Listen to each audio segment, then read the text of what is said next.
Right now, somewhere in Sydney, a nurse is clocking off from a brutal 12-hour shift. She pulls in 85 grand a year. She's brilliant at her job, works her guts out, and right now, she's packing up her apartment to move to Brisbane. Not because she wants to, but because she's done the math and the numbers don't lie. Sydney is officially one of the most expensive cities on the planet. For hundreds of thousands of Aussies, the daily grind just isn't paying off anymore. Not for renters, not for first home buyers, and honestly, not even for people earning well above the average wage. The city that once promised the Aussie Dream is now pricing its own people out. Today we're breaking down exactly why that is. We'll look at the real numbers behind the Sydney cost of living crisis, what people actually pocket versus what they spend, and why so many locals are quietly packing up and hitting the highway. By the end of this video, you'll understand the massive economic shift happening across Australia right now, and what it means for the everyday Aussies caught in the middle. Let's start with what it actually costs to exist in Sydney. The median house price is sitting at a cooked $1.4 million. Now that number alone is wild, but let's look at what that actually feels like on the ground. Say you're a couple with a combined household income of $160,000 a year. By Aussie standards, that's a bloody good wicket. You're in the top 30% of earners in the country. You'd think you'd be living comfortably, right? Well, let's look at the bank account. After the taxman takes his cut, you're taking home roughly $118,000 between the two of you. That's about $9,800 a month. Now, watch how fast that evaporates. Rent, a modest two-bedroom apartment in a middle-ring suburb, think Strathfield, Parramatta or Marrickville, will set you back about $3,100 a month. Boom, 32% of your take-home pay is gone before you've even bought a loaf of bread. Groceries, cooking at home most nights, that's $800 to $1,000 at Coles or Woolies.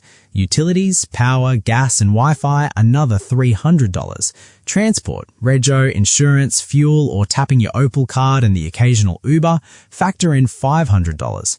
Health insurance and essentials, basic private health to avoid the Medicare levy surcharge, phone bills, gym memberships and streaming services, easily another $650. The damage, we haven't even mentioned a cheeky pub parma, a weekend getaway, a mate's birthday present, or a trip to the doctor, and we definitely haven't mentioned saving for a deposit. If this couple is incredibly disciplined, they might have $2,500 left over each month.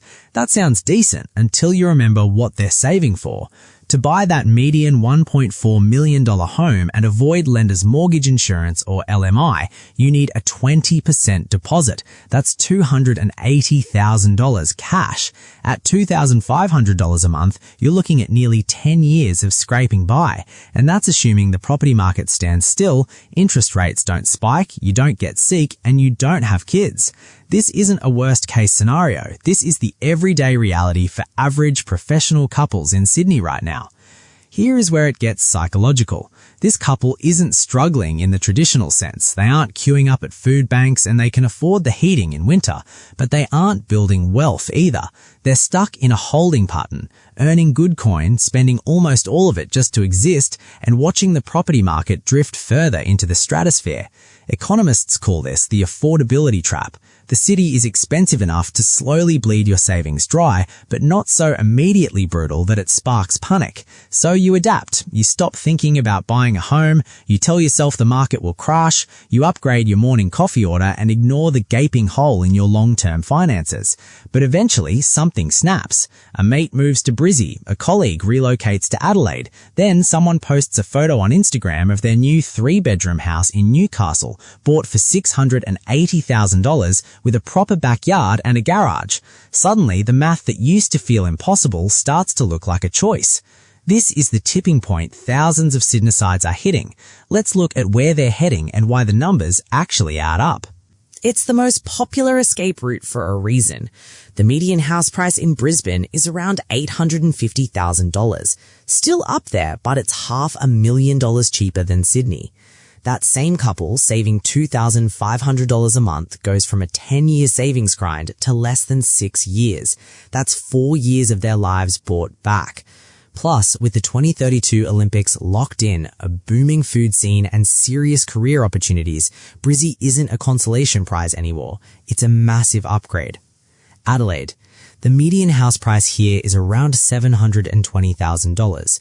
For younger Aussies, especially the remote work crowd, Adelaide offers something Sydney hasn't offered in a generation, the genuine chance to own a home before you turn 40.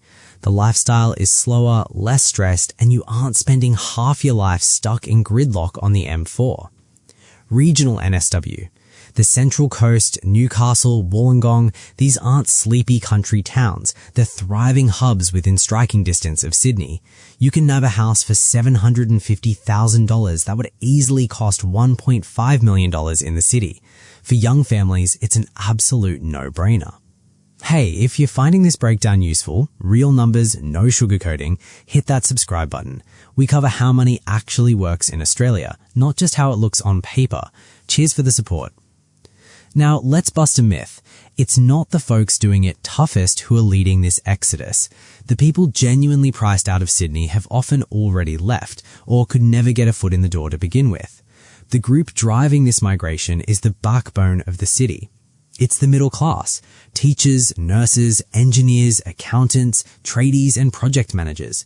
People in their 30s with solid careers, skills, and savings. People who historically should be able to build a fantastic life in Australia's biggest city. And their departure leaves a massive scar. Think about what Sydney loses when a nurse decides Brisbane makes more financial sense, or a teacher packs up for Adelaide. These aren't optional workers. These are the people who keep the city alive, and Sydney is pricing them out. The mainstream chart always focuses on interest rates and property bubbles, but the real issue is structural. Sydney has let the cost of living completely outrun the wages of the workers it relies on most, and those workers are making a rational economic call. They're loading off and moving on. Let's be honest about something that doesn't get said enough. Leaving Sydney is not a failure. There used to be this cultural narrative that Sydney was the ultimate prize, that if you lived here, you'd made it, and moving away meant you couldn't cut it. That narrative is dead. The generation leaving Sydney now isn't retreating, they're optimizing. They've looked at the data and made a smart financial play. Many are buying houses in Queensland or regional areas at an age when their Sydney mates are still trapped in the rental cycle. They're slashing their commutes, living in bigger spots, and throwing their extra cash into investments or their super. In financial terms, they're winning. Imagine a couple leaving Sydney at 34. They buy a house in Brisbane for $820,000 and save an extra $1,500 a month because their mortgage, rates, and lifestyle costs are lower. Over 10 years, that extra $1,500 invested wisely compounds into a massive nest egg. Meanwhile, their Sydney counterparts are still renting, waiting, and missing out on a decade of asset growth. Look, Sydney isn't done for. It's still one of the most beautiful, dynamic, globally connected cities on Earth. If your income is tied to high finance, corporate law, tech, or specialized medicine, and your paycheck is big enough to absorb the hit, Sydney still makes sense. The problem is, Sydney's economy was built on the assumption that the middle class would just cop it, that their love for the harbour, their family networks, and their identity would override the brutal economics. That assumption is breaking down, and the fallout, longer hospital wait times, teacher shortages, and tradies costing an absolute fortune is already showing up in the gaps across the city. If you're in Sydney right now running the numbers, this video isn't telling you to pack your bags tonight. Only you know your situation. Family, friends, and community have a value that doesn't show up on a spreadsheet. But if you've been quietly wondering if the math will ever work out, it's time to be brutally honest with yourself. Because here's the real financial lesson of the great Sydney exodus.